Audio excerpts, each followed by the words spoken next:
And some years ago, I forgot when, I published a book, Gender and Self in Islam. It is supposedly a philosophy book. I hope you could find the book, on Amazon and anywhere else. I studied philosophy, interpretation, and culture. I also come to do my PhD with Ibn Sina in mind. So I love philosophy, and I've done research at that time. In my research, I couldn't find any book on gender and philosophy.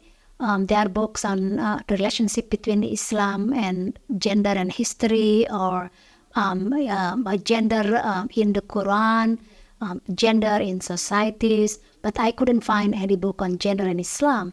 So I said to myself, I'm going to write a book on gender and philosophy in Islam.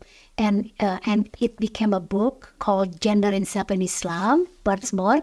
And the book makes the argument about how Islamic philosophy also talks about gender relationship.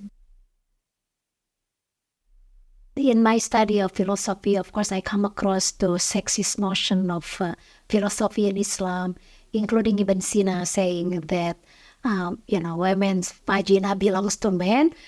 So I try to retrace the claim by looking at Islam in general and how to go about sexist statements in Islamic philosophy. And I look at the argument for the equality of creation, the argument of equality in generation or reproduction. I look at also the way women embody experiences and how women produce knowledge. So those are arguments that are important to the philosophical questions on gender in Islam.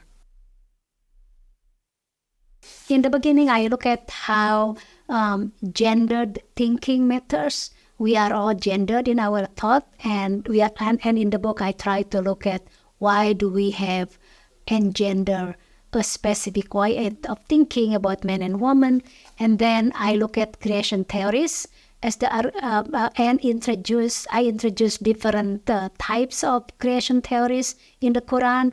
There is the idea of one father of humanity, but there is also the argument for biological equality, where we all come from elements of biology, like soil, water, and things like that.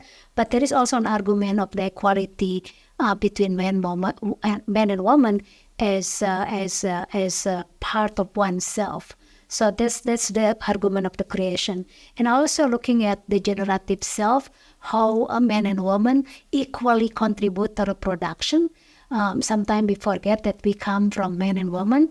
However, the argument that man's semen is far more important than women. And I also look at the philosophical discussion in Aristotle and Ibn Sina to make the claim that the Quran speaks about man and woman equally when it comes to new creation. I also look at the embodiment of masculinity and femininity and how women are constructed. Women virtues are constructed to male knowledge, male history, and also male construct of femininity and masculinity.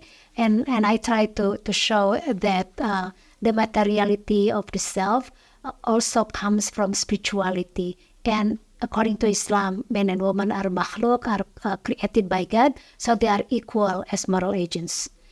And then in the last or final chapter, I examine the relationship between the self and the family, the self and the community, and how women could engender pleasure and dependency as well.